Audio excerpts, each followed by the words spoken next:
Glaubst du, dass man seinem Schicksal entkommen kann, oder holt es einen immer ein? Was, wenn jemand geboren wird, der eigentlich nie hätte existieren dürfen? Herzlich willkommen in unserem Stübchen. In diesem Podcast erzähle ich euch Märchen aus aller Welt, Geschichten, die dich für einen Moment aus dem Alltag holen und vielleicht ein kleines bisschen verzaubern. Heute reisen wir an die Ostküste Afrikas zu einem Märchen der Swahili aus Tansania und Kenia.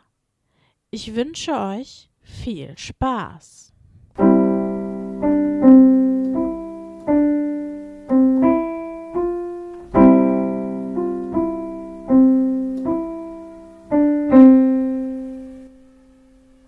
Rabbit, die Märchensammlung und mehr.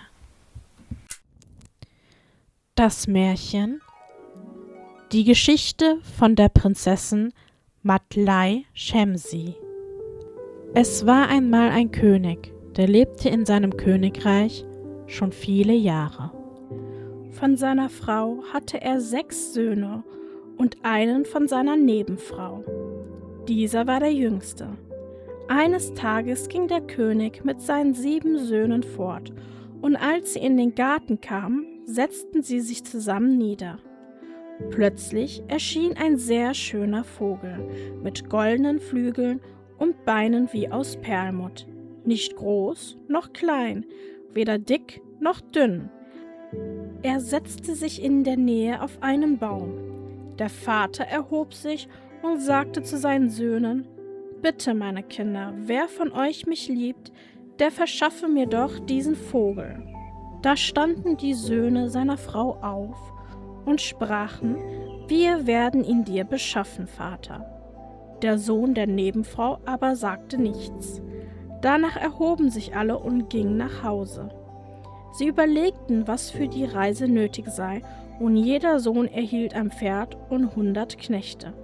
»Vater, auch ich werde mit meinen Brüdern reisen und für dich nach dem Vogel suchen.« Sein Vater erwiderte ihm: »Mein Sohn, du bist noch zu jung, du kannst noch nicht ins Landesinnere reisen.« Aber der Sohn antwortete: »Ich bin nicht anders als meine Brüder. Bekomme ich den Vogel, ist es gut.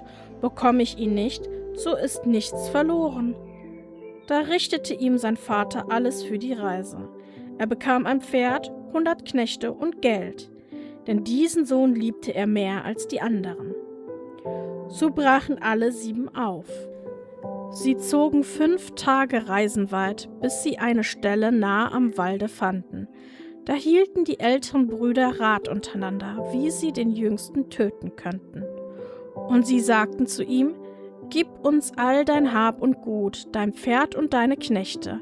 Wenn du nicht einwilligst, werden wir dich töten.« Er antwortete darauf: »Ihr braucht mich nicht zu töten. Wenn ihr mich tötet, verliere ich mein Leben, und ihr bekommt mein Hab und Gut doch. Da ist es besser, ihr nehmt meine Habe und lasst mir mein Leben.« So nahmen sie ihm alles weg, was er besaß, und ließen ihm nur seine Kleider und den heiligen Koran.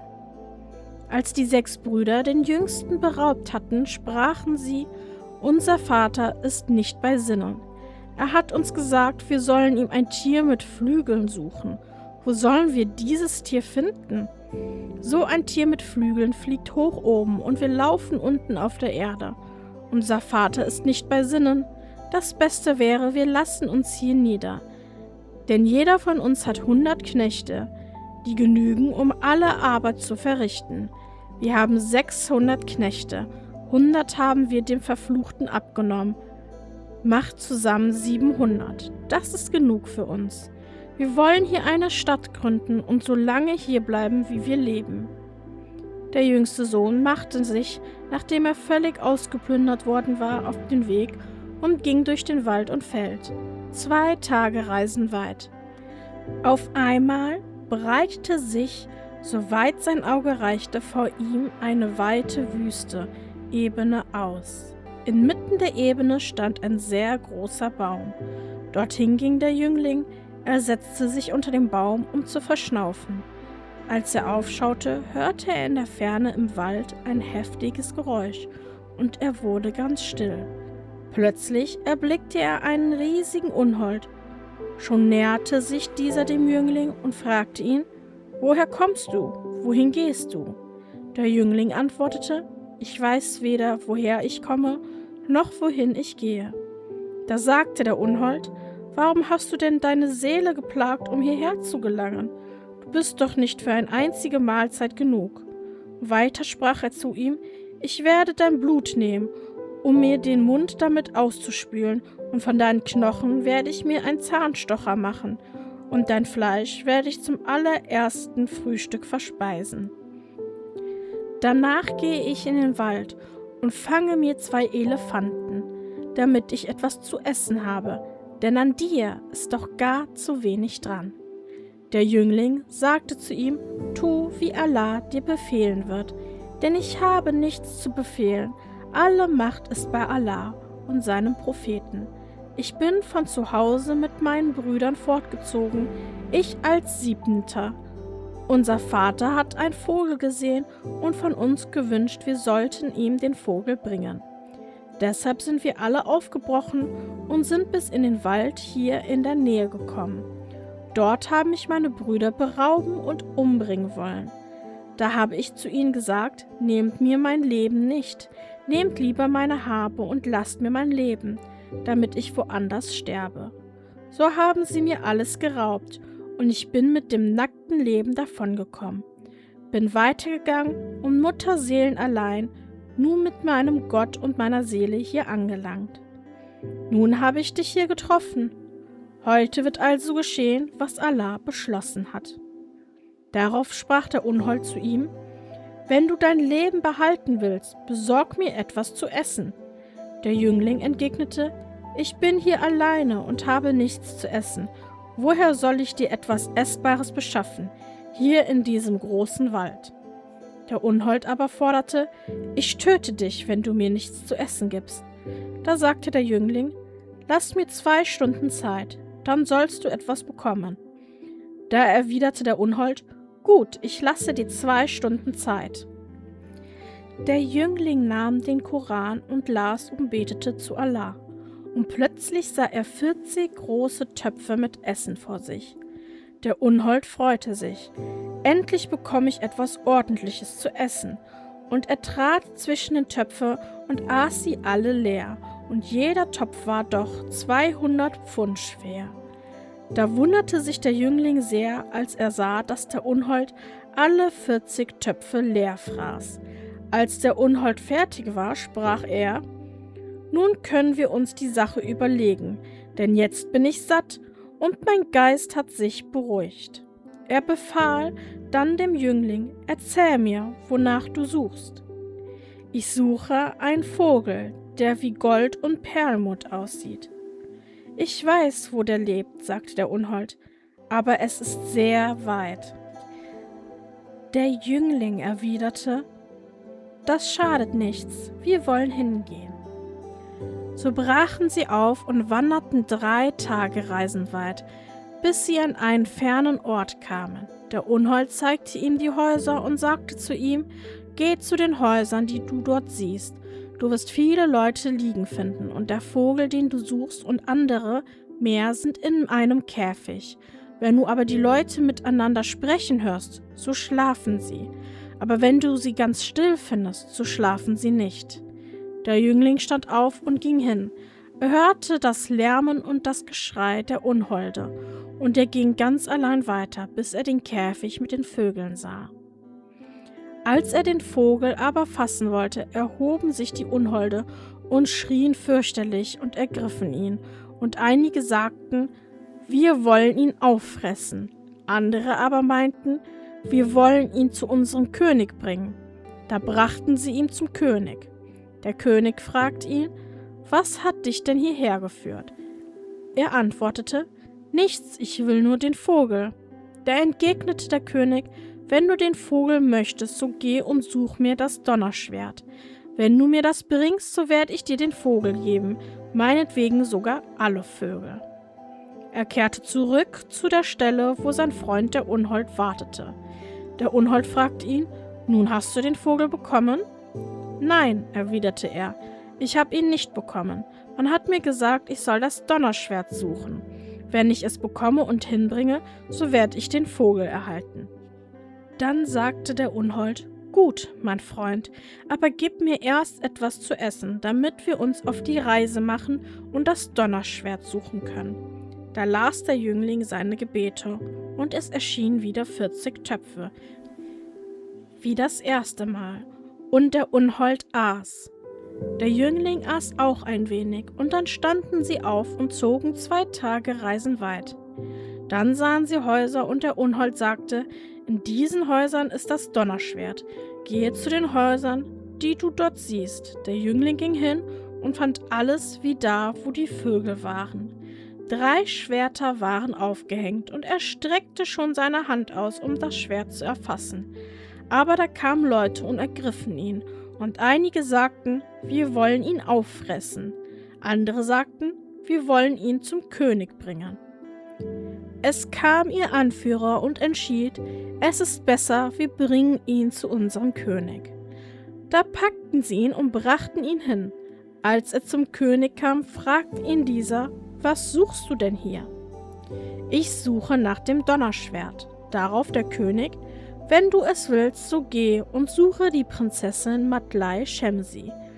Wenn du Matlai Shemsi bringst, gebe ich dir alle 3 Schwerter.« Und der Jüngling kehrte zu seinem Freund, dem Unhold, zurück. Da fragte ihn: »Nun, warum bringst du das Donnerschwert nicht?« Er antwortete: »Man hat mir gesagt, ich soll die Prinzessin Matlai Shemsi bringen. Wenn ich Matlai Shemsi gebracht hätte, würde ich alle 3 Schwerter erhalten.« Da erhoben sie sich und beratschlagten miteinander, wie sie die Prinzessin Matlai Shemsi finden könnten. Sie begaben sich zu einem Platz nahe dem Ufer und fällten sehr große Bäume. Damit bauten sie ein sehr schönes Schiff, ließen es zu Wasser und stiegen ein und fuhren, bis sie zu der Stadt kamen, in der Prinzessin Matlai Shemsi lebte. Der Sultan in jener Stadt war ihr Vater. Er regierte über das ganze Land. Als nun der Jüngling dort anlangte, sagte er zu seinem Freund: »Nun sind wir hier, aber wie stellen wir es an, um die Prinzessin in unsere Hände zu bekommen?« Der Unhold erwiderte: »Du sollst sie schon bekommen, aber sei nicht voreilig. Ich will es sehr schlau anfangen.« Der Jüngling fragte ihn: »Mit welcher List soll das geschehen?« »Verkleide dich als Medizinmann und sage, dass du Arzneien und Amulette kennst, die jeden, der sie anwendet, am Leben erhalten.« Der Jüngling sagte: »Das ist ein guter Rat.« Weiter trug ihm der Unhold auf: »Geh morgen an Land zum Sultan und sag ihm, ich kenne viele Zaubermittel. Wenn man dich dann herbeiruft, sie anzuwenden, so tue das. Aber wenn der Sultan dich bittet, gib auch für meine Tochter ein Zaubermittel, so antworte: Das Mittel für ein Mädchen kann nicht auf festem Lande angewandt werden. Das muss schon auf See geschehen. Wenn die Prinzessin hierher kommt, entführen wir sie.« Der Jüngling billigte die Worte seines Freundes und sagte: »Morgen werde ich gehen, wenn Allah mich am Leben erhält.« Danach legte er sich nieder und schlief. Bis der Morgen graute, erhob sich, eilte zum Hof des Sultans und bat um die Erlaubnis, vorgelassen zu werden. Als er die Erlaubnis erhalten hatte, ging er hinauf zum Sultan. Er begrüßte ihn mit folgenden Worten: »Ich bin zu dir, mein Gebieter, gekommen, weil ich viele Zaubermittel kenne. Wer sie anwendet, der stirbt nicht.« Der Sultan antwortete ihm: »Gib sie mir, meinem Kind, meinen Frauen und Nebenfrauen und allen in meinem Haus.« Da antwortete ihm der Jüngling: »Es geschehe nach deinem Willen, mein Gebieter.« Der Jüngling begab sich dann zum Schiff und bereitete seine Zaubermittel, kehrte mit ihnen zum Sultan zurück und behandelte alle Leute mit seinen Arzneien.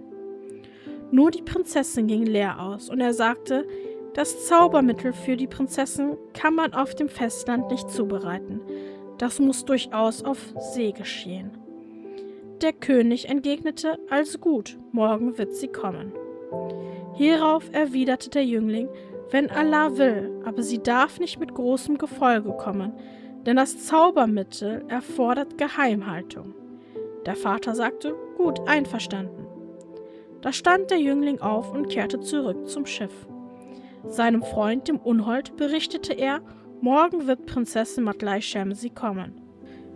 Auch sein Freund sagte: Wenn Allah will, ich bin zu unserer Reise bereit. Der König befahl seiner Tochter: Begib dich morgen zum Schiff jenes Zauberers, aber geh nicht mit großem Gefolge, sondern nimm nur eine einzige Magd mit. Matlai Shemsi antwortete: Ich gehorche, mein Vater. So schlief sie bis zum Morgen. Da machte sie sich mit ihrer Magd auf den Weg und fuhr bis zum Schiff. Als sie dort ankam, erhob sich der Jüngling, nötigte Matlai Shemsi in die Kajüte und zeigte ihr allerlei falsche Zaubermittel. Im gleichen Augenblick hatte der Unhold das Schiff losgemacht und sie fuhren ab. Matlai Shemsi hatte nicht bemerkt, dass sie losgefahren waren. Als sie schon eine Tagereise weit vom Land entfernt hatten, fragte sie: Wo sind wir hier eigentlich? Und der junge Mann antwortete: Wir sind hier bei uns zu Hause, und so Allah will, brauchst du dich vor gar nichts zu fürchten. Wenn es Allah gefällt, wirst du nach Hause zurückkehren. Ihr Vater aber wurde trübsinnig, als er erfuhr, dass das Schiff nicht mehr im Hafen lag. Seine Gedanken waren verwirrt, so sehr hatte er seine Tochter geliebt. Er befahl allen seinen Schiffen, dass sie in der ganzen Welt umherfahren und nach seiner Tochter suchen sollten. Die Schiffe brachen auf und fuhren und suchten, bis sie es müde wurden. Da kehrten sie doch heim und hatten nichts gefunden. Der Sultan weinte sehr, aber dann pries er Allah und wurde ruhig. Der Jüngling aber, der die Prinzessin Matlai Shemsi entführt hatte, fuhr mit ihr bis zu der Stelle, wo das Donnerschwert liegen sollte. Er rief seinen Freund, den Unhold: Nun, mein Freund, gib mir deinen Rat. Matlai Shemsi haben wir, aber das Schwert wollen wir ebenfalls. Wie sollen wir es nun einrichten, dass wir auch das Schwert bekommen? Sein Freund sagte zu ihm: Da gibt es keine andere Möglichkeit, als Matlai Shemsi um ihre Magd zu bitten. Wenn du die Magd hinüberbringst, dann sagst du, das ist Prinzessin Matlai Shemsi. Da sprach der Jüngling zu Matlai Shemsi: Bitte, gib mir doch deine Magd, dass ich für sie das Donnerschwert eintausche. Matlai Shemsi entgegnete ihm: Meine Magd steht dir zu deiner Verfügung, und meinetwegen nicht nur die Magd, denn auch ich bin deine Magd. Dann nahm er die Magd und schmückte sie mit sehr schönen Kleidern, legte ihr Gold- und Silberschmuck an, und die Magd wurde wunderschön. Sein Freund sprach: Führe sie jetzt zu dem König und stelle sie als Prinzessin Matlai Shemsi vor. Dann nahm er die Magd und ging mit ihr zum König jener Stadt. Dies ist Prinzessin Matlai Shemsi, sagte er, die du verlangt hast, und nun gib mir das Schwert. Da freute sich der König sehr und sagte zu ihm: Nimm meinetwegen alle 3 donnernden Schwerter. Aber er antwortete: Nein, ich will nur das eine Schwert. Da erwiderte der König: Ganz wie du wünschst und wie es dir beliebt. Da streckte er seine Hand aus und nahm sich ein Schwert. Er ging damit zu seinem Gefährten, sie brachen auf und reisten weiter, bis zu dem Ort, wo der Vogel war. Nun, fragte er den Unhold: Jetzt sind wir da, wo der Vogel ist. Was sollen wir nun tun, um den Vogel zu bekommen? Sein Freund antwortete: Ich weiß für alles einen Rat. So zogen sie weiter, bis sie ganz nahe herangekommen waren und setzten sich in ihrem Zelt nieder. Sie holten ihre Vorräte heraus und aßen. Als sie aufgegessen hatten, sagte der Unhold zu seinem Freund: Schlage ein Stück Holz ab, daraus wollen wir ein Schwert machen. Sein Freund hieb ein Stück Holz ab und gab es dem Unhold, und dieser schnitzte daran so lange, bis es wie das Donnerschwert aussah. Und dann bestrich er es mit einem Zaubermittel, und es verwandelte sich in Eisen. Dann befahl er ihm: Nimm dieses Schwert und begib dich dorthin, wo der Vogel ist. Bringe es dem Sultan und sage ihm: Das donnernde Schwert, das du wünschtest, habe ich dir hier gebracht. Nun gib mir dafür den Vogel. Da nahm der Jüngling das Schwert und ging damit zu dem König, der den Vogel besaß. Und als er dort ankam, suchte er den König auf, gab ihm das Schwert und sagte zu ihm: Dies ist das Donnerschwert, das du gewünscht hast. Da freute sich der König sehr und sprach: Nimm meinetwegen alle 3 Vögel mit. Der Jüngling aber antwortete: Nein, ich will nur einen Vogel. Der König war damit zufrieden. Da trug der Jüngling einen Vogel mit seinem Käfig weg. Er ging nun wieder zurück zu seinem Freund, dem Unhold.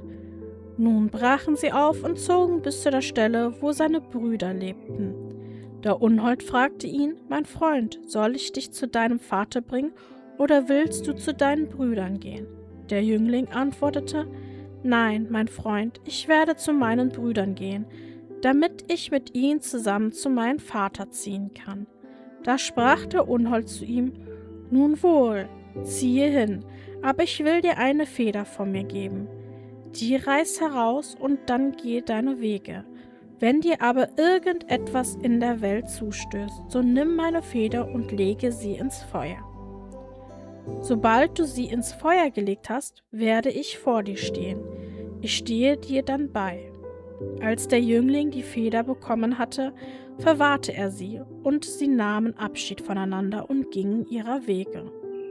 Der Jüngling brach auch auf mit Prinzessin Matlai Shemsi und dem Vogel und dem Schwert, und so zog er zu seinen Brüdern, und er fand sie alle 6. Sie hatten Felder angelegt und ackerten, und der Jüngling trat zu ihnen, grüßte sie höflich und erzählte ihnen, was geschehen war.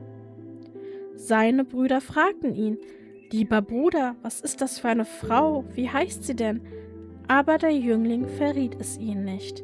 Er sagte nur: Diese Frau habe ich unterwegs gefunden, und ihren Namen kenne ich nicht, und das Schwert habe ich bei ihr gefunden, und der Vogel, das ist der, den der Vater gewünscht hat.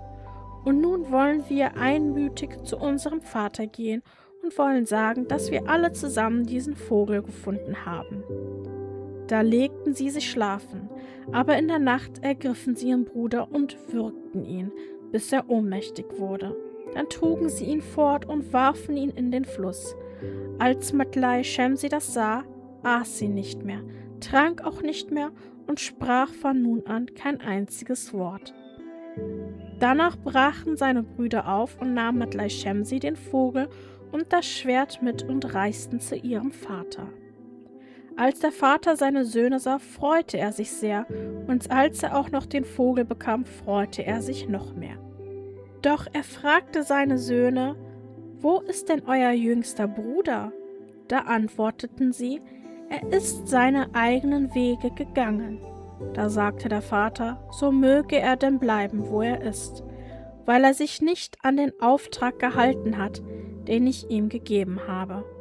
Sogar die Mutter des Jünglings wurde aus dem Haus geworfen und fortgejagt und bekam nur ganz am Rande des Dorfes eine kleine Hütte. Da sollte sie bleiben.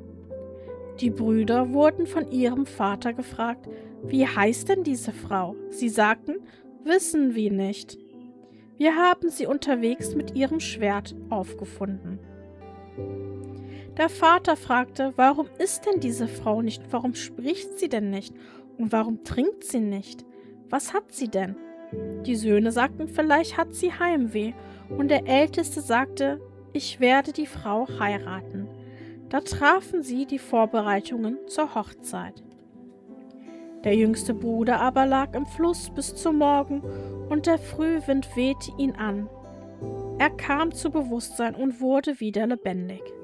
Er stand auf, zündete ein Feuer an, nahm die Feder seines Freundes heraus und legte sie in das Feuer. Sogleich sah er seinen Freund vor sich stehen, der fragte ihn: Nun, mein Lieber, was hast du denn? Er antwortete: Als ich gestern zu meinen Brüdern kam, hat mich ein Unglück getroffen. Und er beschrieb ihm alles, was ihm widerfahren war. Sein Freund der Unhold versprach ihm, dass er ihn zu seinem Vater bringen wolle. So nahm er ihn mit sich und gab ihm ein schönes Gewand. Der Jüngling zog es an. Dann setzte er ihn auf ein Pferd und brachte ihn bis zu seinem Vater. Viele Leute waren im Haus. Die Wesire, die Richter und auch seine Brüder und sein Vater saßen vor ihnen. Der Jüngling fiel vor seinem Vater nieder und erzählte ihm alles, was ihm seine Brüder angetan hatten von Anfang bis zum Ende. Dann sagte er ihm, dass diese Frau die Prinzessin Matlai Shemsi sei. Wiederum erzählte er alles, was mit ihr geschehen war. Ebenso alles, wie es sich mit dem Vogel und dem Donnerschwert zugetragen hatte. Sein Freund der Unhold erschien, um die Wahrheit zu bezeugen. Auf einmal erhob sich auch Matlai Shemsi und schrie und sprach, und alle Leute verwunderten sich, als sie die Frau sprechen hörten. Da befahl der Vater seinen Leuten: Nehmt diese 6 Knaben und tötet sie alle. So wurden sie weggeschleppt, in Säcken gesteckt und ins Meer geworfen. Aber der Jüngling empfing große Ehre von seinem Vater, und seine Mutter wurde auch sehr geehrt, noch viel mehr als früher. Der Jüngling heiratete die Prinzessin Matlai Shemsi, und die Hochzeitsfeier dauerte viele Tage. Dann reisten sie zum Vater der Matlai Shemsi. Als der Greis seine Tochter wiedersah, freute er sich sehr und sagte: Das hast du gut gemacht. Wenn du mir auch mein Kind entführt hast, so hast du sie mir doch wiedergebracht. Und so hielten sie zum 2. Mal Hochzeit, und es war ein großes Fest, noch viel größer als das erste. Sie aßen viel Reis und viel Kuchen, bis sie ganz müde waren. So endet die Geschichte. Schauen wir uns das Märchen doch genauer an. Beginnen wir mit dem ersten Teil des Märchens. Bereits der Anfang verrät uns sehr viel über die Figuren und die spätere Handlung. Wir lernen einen König kennen, der 7 Söhne hat. 6 stammen von seiner Ehefrau, der jüngste jedoch von einer Nebenfrau. Das wirkt zunächst wie ein kleines Detail, ist aber für das gesamte Märchen von großer Bedeutung. In vielen afrikanischen, arabischen und orientalischen Märchen finden wir das Motiv des benachteiligten Kindes. Obwohl der jüngste Sohn nicht aus der Hauptehe stammt, wird ausdrücklich erwähnt, dass der Vater ihn mehr liebt als die anderen. Genau daraus entsteht später der Neid seiner Brüder. Dann erscheint der geheimnisvolle Vogel. Er wird als wunderschön beschrieben, mit goldenen Flügeln und Beinen aus Perlmutt. Interessant ist dabei, dass es weder groß noch klein, weder dick noch dünn ist. Die Beschreibung macht deutlich, dass es sich nicht um einen gewöhnlichen Vogel handelt. Er wirkt vollkommen und übernatürlich. Im Märchen steht ein solcher Vogel häufig für etwas Kostbares, das nur durch eine lange Reise und vielen Prüfungen erreicht werden kann. Der König stellt seinen Söhnen eine scheinbar einfache Frage: Wer mich liebt, der soll mir diesen Vogel bringen. Doch eigentlich beginnt hier bereits die Prüfung. Es geht nicht nur darum, einen Vogel zu finden, sondern darum zu zeigen, wer wirklich treu, mutig und ausdauernd ist. Auffällig ist auch das Verhalten der Söhne. Die 6 älteren Brüder antworten sofort und versprechen ihrem Vater, den Vogel zu beschaffen. Der jüngste Sohn schweigt zunächst. Dieses Motiv begegnet uns häufig in Märchen. Die lauten und selbstbewussten Figuren scheitern oft später, während die bescheidenen Figuren ihre Taten für sich sprechen lassen. Als die Reise vorbereitet wird, erhält jeder Sohn ein Pferd, 100 Knechte und Geld. Damit wird deutlich gemacht, dass alle dieselben Voraussetzungen erhalten. Niemand kann später behaupten, benachteiligt worden zu sein. Besonders interessant ist die Reaktion des Vaters auf den Wunsch des jüngsten Sohnes mitzureisen. Der Vater hält ihn zunächst für zu jung und unerfahren, doch der Sohn antwortet sehr ruhig und vernünftig. Er sagt sinngemäß, wenn ich Erfolg habe, ist es gut, wenn nicht, ist nichts verloren. Schon hier zeigt sich sein Charakter. Er ist weder überheblich noch ängstlich. Er akzeptiert die Möglichkeit des Scheiterns und geht trotzdem seinen Weg. Kaum haben die Brüder jedoch den Schutz ihres Vaters verlassen, zeigt sich ihr wahres Wesen, ihre wahre Natur. Nach nur wenig Tagen Reisen beraten sie nicht darüber, wie sie den Vogel finden können, sondern darüber, wie sie ihren Bruder töten können. Damit beginnt das eigentliche zentrale Thema des Märchens. Und das ist Neid. Die Brüder können nicht ertragen, dass ihr Vater den jüngsten Sohn besonders liebt. Deshalb wollen sie ihn beseitigen. Das Interessante dabei ist, dass der jüngste Bruder nicht kämpft. Er versucht nicht, sich zu rächen oder Gewalt anzuwenden. Stattdessen bietet er freiwillig seinen Besitz an und bittet lediglich darum, am Leben zu bleiben. Dadurch wird ein wichtiger Gegensatz geschaffen. Die älteren Brüder handeln aus Gier und Hass. Der jüngste Bruder handelt vernünftig und friedlich. Besonders symbolisch ist die Tatsache, dass ihm alles genommen wird, außer seinen Kleidern und dem heiligen Koran. Der Koran wird hier zum Zeichen seines Glaubens. Er verliert Reichtum, Macht, Diener und Pferde, aber er verliert nicht seinen Glauben.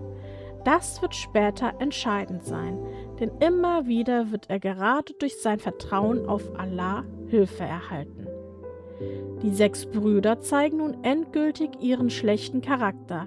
Statt die Suche fortzusetzen, erklären sie den Auftrag ihres Vaters für sinnlos.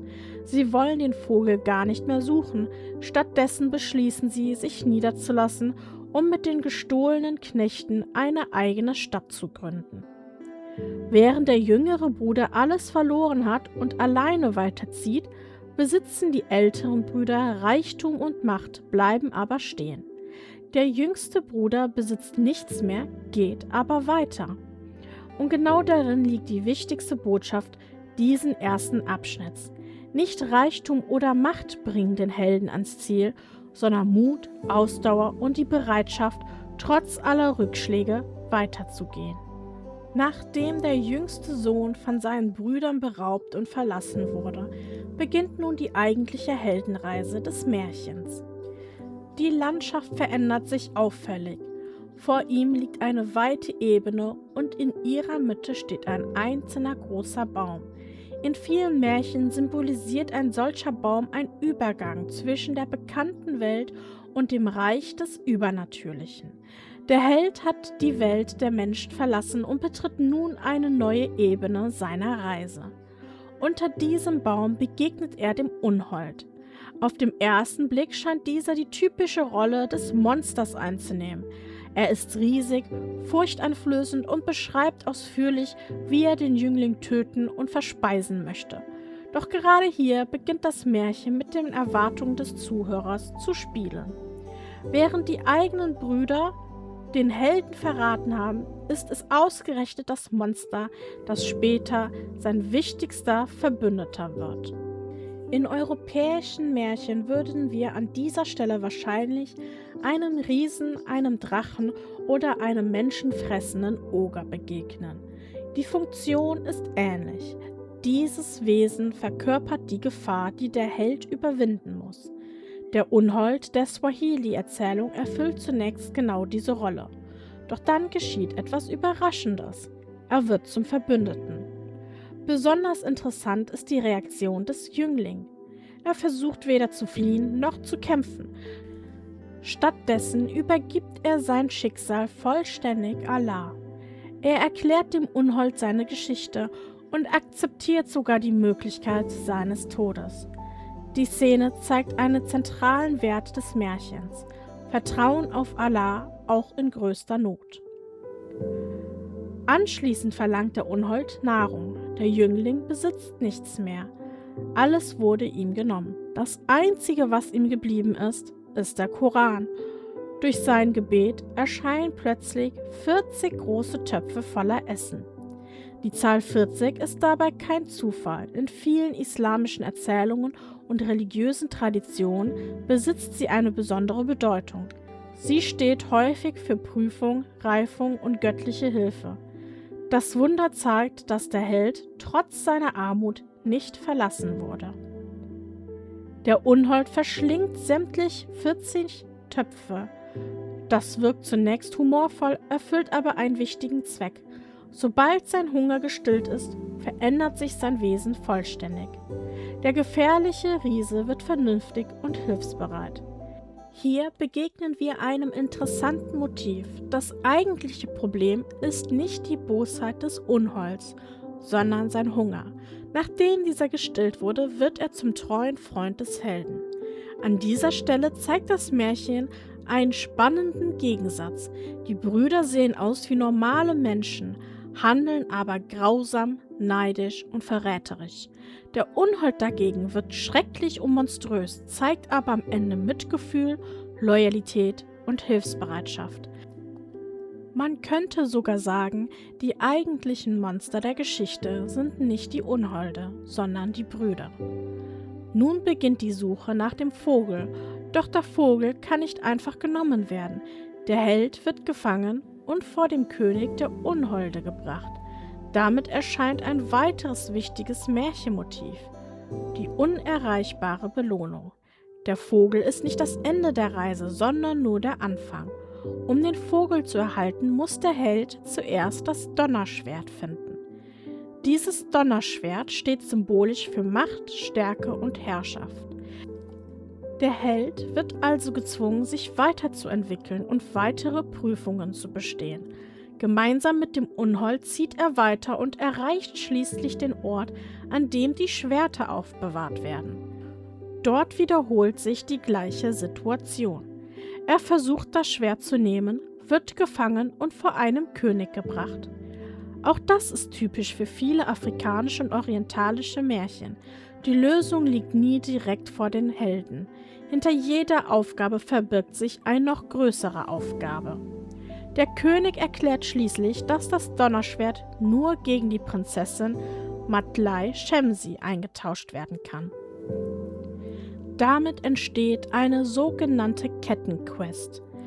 Der Held sucht den Vogel, für den Vogel braucht er das Schwert, für das Schwert braucht er die Prinzessin. Jede erreichte Station eröffnet eine neue Herausforderung. Gleichzeitig zeigt dieser Abschnitt sehr deutlich den Unterschied zwischen dem Helden und seinen Brüdern. Die Brüder haben sich bereits niedergelassen und ihr Ziel aufgegeben. Der jüngste Sohn dagegen setzt seinen Weg trotz Hunger, Einsamkeit, Gefahr und wiederholter Rückschläge immer weiter fort. Gerade dadurch wird er zum eigentlichen Helden der Geschichte. Am Ende dieses Abschnitts hat sich die Handlung vollständig gewandelt. Aus der Geschichte eines verratenen Bruders ist eine große Abenteurerreise geworden, auf der der Held immer tiefer in die Welt der Magie, der Prüfungen und des Schicksals eindringt. Mit der Suche nach der Prinzessin Matlai Shemsi erreicht die Geschichte eine neue Stufe ihrer Handlung. Der Vogel und das Donnerschwert waren bereits schwer zu erlangen, doch nun muss der Held einen Menschen finden und gewinnen. Interessant ist dabei, dass der Jüngling die Aufgabe nicht alleine lösen kann. Wieder ist es der Unhold, der den entscheidenden Rat gibt. Damit zeigt sich erneut, dass der Unhold weit mehr ist als ein Helfer. Er übernimmt die Rolle des weisen Begleiters, die in europäischen Märchen oft von einer alten Frau, einem Zauberer oder einer guten Fee ausgefüllt wird. Auffällig ist außerdem, dass die Aufgabe immer komplexer werden. Anfangs sollte lediglich ein Vogel gefunden werden. Dann musste ein Schwert beschafft werden. Nun geht es um die Tochter eines mächtigen Sultans. Jede Aufgabe führt zu einer größeren Herausforderung und zeigt das Wachstum des Helden.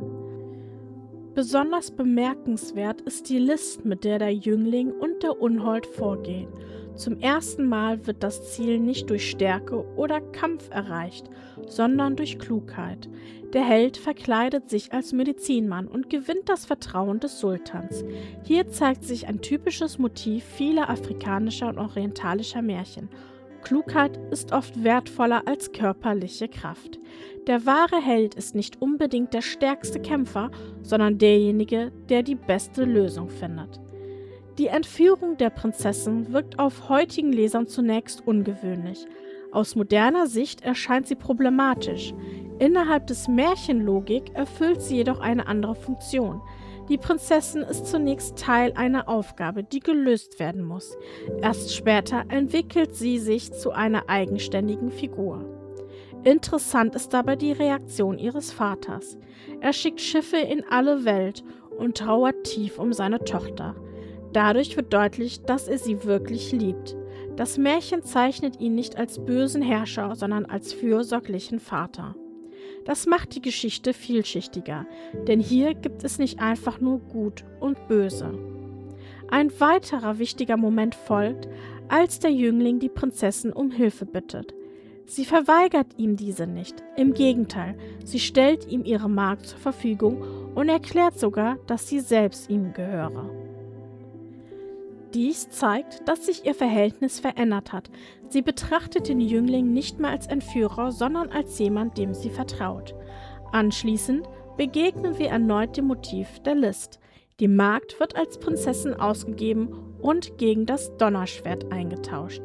Auch hier fällt etwas auf. Der Jüngling verlangt niemals mehr, als er benötigt.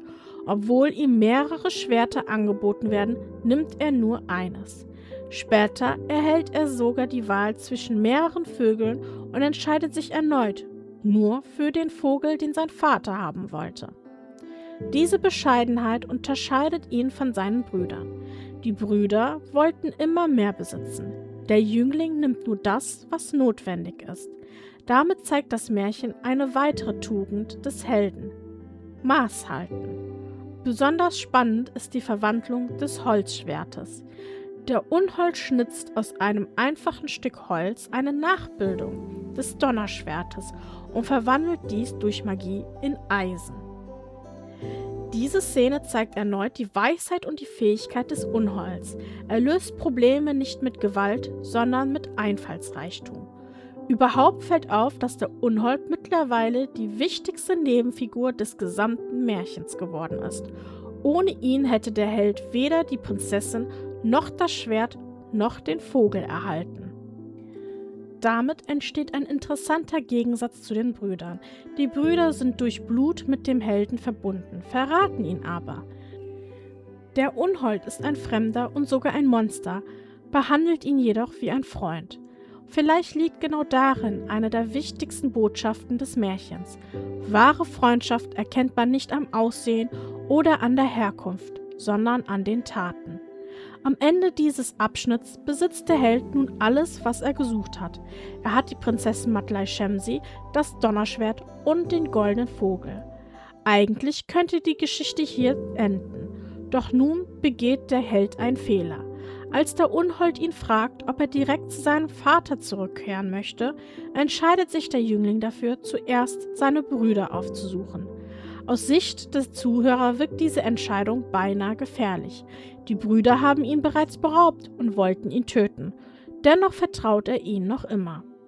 Damit bereitet das Märchen bereits die nächste große Prüfung vor. Gleichzeitig erhält der Held vom Unhold eine magische Feder. Sie ist ein Symbol ihrer Freundschaft und eine Art Schutz für die Zukunft. Wie oft in Märchen wird ein magischer Gegenstand erst später seine wahre Bedeutung entfalten. Ein weiterer Gedanke, der mir bei diesem Abschnitt besonders aufgefallen ist, betrifft die Rolle des Helden selbst. In vielen europäischen Märchen besiegt der Held Drachen, Riesen oder andere Gegner durch Mut, Stärke oder Kampf. In dieser Geschichte ist das anders. Der jüngste Sohn gewinnt kaum eine seiner Prüfungen allein. Fast jede entscheidende Lösung stammt von seinem Freund, dem Unhold. Das macht den Helden aber nicht schwächer. Seine besondere Stärke liegt vielmehr darin, Hilfe anzunehmen, Vertrauen zu schenken und auf gute Ratschläge zu hören. Dadurch unterscheidet er sich von vielen klassischen Märchenhelden, die ihre Abenteuer alleine bestehen müssen. Gerade deshalb ist der Unhold eine außergewöhnliche Figur. In europäischen Märchen würde ein solches Wesen wahrscheinlich die Rolle eines Riesens, Ogers oder wie schon genannt eines menschenfressenden Monsters übernehmen und am Ende besiegt werden müssen. Im Swahili-Märchen geschieht jedoch das Gegenteil. Der Unhold wird nicht bekämpft, sondern zum treuesten Freund und wichtigsten Helfer des Helden. Dadurch stellt das Märchen die Erwartungen des Zuhörers auf den Kopf. Die Brüder sehen aus wie normale Menschen und wie schon eben gesagt, handeln sie wie Monster. Der Unhold dagegen ist klug, hilfsbereit und loyal. Vielleicht steckt darin eine der wichtigsten Botschaften des gesamten Märchens.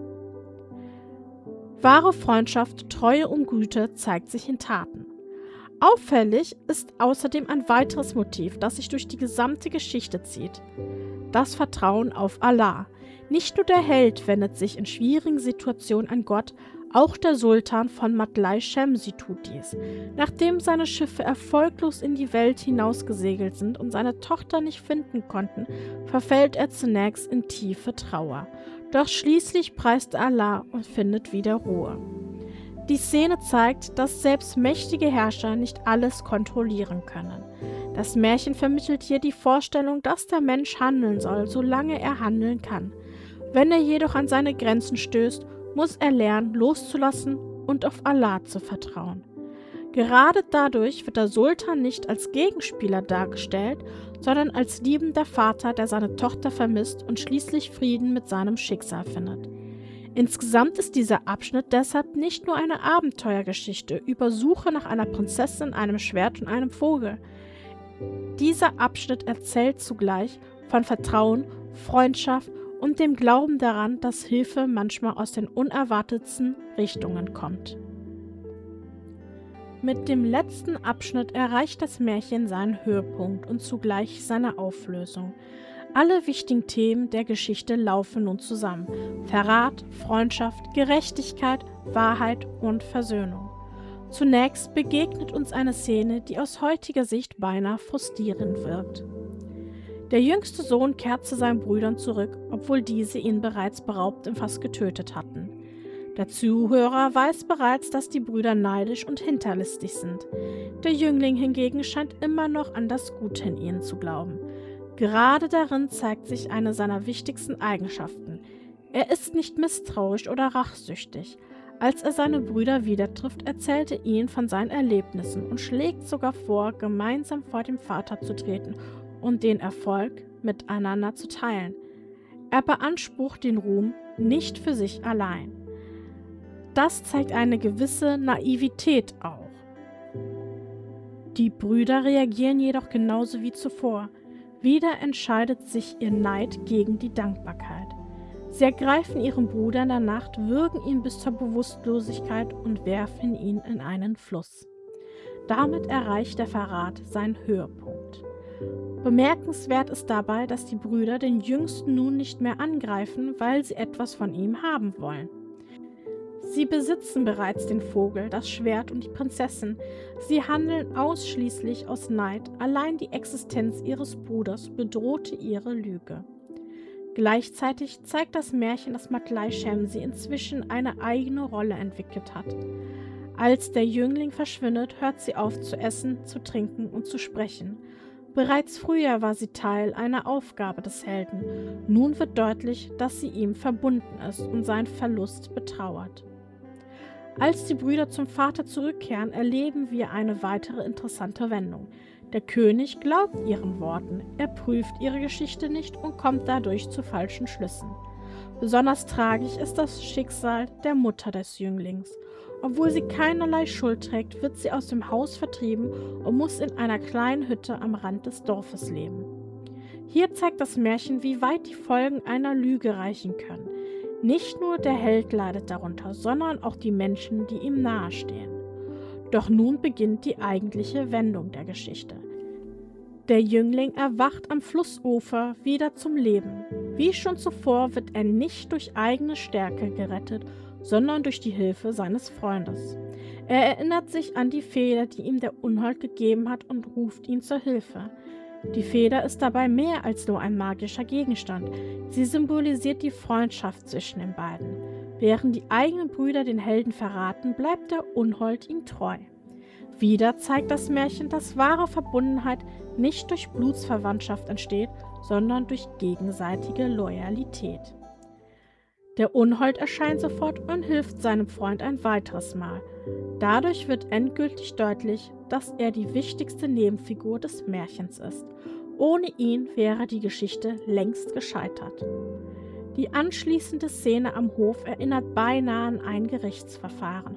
Vor dem König sitzen Richter, Berater und die Brüder. Der Jüngling erzählt die gesamte Wahrheit. Nun wird nicht mehr mit Gewalt gekämpft, sondern mit Worten und Beweisen. Besonders wichtig ist dabei, dass mehrere Zeugen auftreten. Der Unhold bestätigt die Geschichte des Helden. Matlai Shemsi beginnt wieder zu sprechen. Dadurch wird die Wahrheit für alle sichtbar. In vielen Märchen gibt es einen Moment, in dem verborgenes Unrecht ans Licht kommt. Genau dieser Augenblick ist hier erreicht. Die Bestrafung der Brüder fällt sehr hart aus. Sie werden getötet und ins Meer geworfen. Für moderne Leser wirkt dies grausam. In traditionellen Volksmärchen ist eine solche Strafe jedoch nicht ungewöhnlich. Sie soll verdeutlichen, dass schwere Verrate und wiederholte Bosheit nicht ungesühnt bleiben. Wichtig ist dabei, dass die Brüder nicht wegen eines einzelnen Fehlers bestraft werden. Sie haben ihren Bruder mehrfach verraten, beraubt, beinahe ermordet und die gesamte Familie belogen. Nach der Bestrafung folgt die Wiederherstellung der Ordnung. Der jüngste Sohn erhält die Anerkennung, die ihm zusteht. Seine Mutter wird rehabilitiert und sogar mehr geehrt als zuvor. Die Wahrheit stellt die richtige Ordnung wieder her. Schließlich heiratet der Jüngling Matlai Shemsi. Doch die Geschichte endet nicht mit dieser Hochzeit. Das Paar reist noch einmal zum Vater der Prinzessin zurück. Diese letzte Begegnung ist bemerkenswert. Der Sultan vergibt den Jüngling. Obwohl dieser seine Tochter einst entführt hat, erkennt er an, dass sie letztendlich wohlbehalten zurückgekehrt ist. Damit endet das Märchen nicht mit Rache, sondern mit Versöhnung. Die zweite Hochzeit und das große Fest bilden den klassischen Märchenschluss. Nach allen Prüfungen, Verlusten und Gefahren herrschten nun Frieden, Gerechtigkeit und Freude. Betrachtet man die gesamte Geschichte, so erzählt sie letztlich von einem jungen Mann, dem alles genommen wird, sein Besitz, seine Diener, seine Familie, beinahe sogar sein Leben. Dennoch verliert er nie seinen Glauben, seine Freundlichkeit und seine Bereitschaft, anderen zu vertrauen. Vielleicht liegt genau darin die wichtigste Botschaft dieses Märchens. Wahre Größe zeigt sich nicht in Reichtum, Macht oder Herkunft, sondern in Charakter, Treue und Ausdauer. Wer trotz Verrat und Leid seinen guten Weg nicht verlässt, wird am Ende belohnt. Aber was sagt ihr zu diesem Märchen? War euch diese Geschichte schon bekannt? Und wie haben euch die verschiedenen Symboliken gefallen im Verhältnis zu den europäischen Märchen? Schreibt es gerne in die Kommentare, genauso wie Wünsche und Feedback. Ich freue mich darüber immer sehr. Das Märchen ist nun aus und wir ruhen uns alle aus. Bis zum nächsten Mal bei Rabbit, die Märchensammlung und mehr.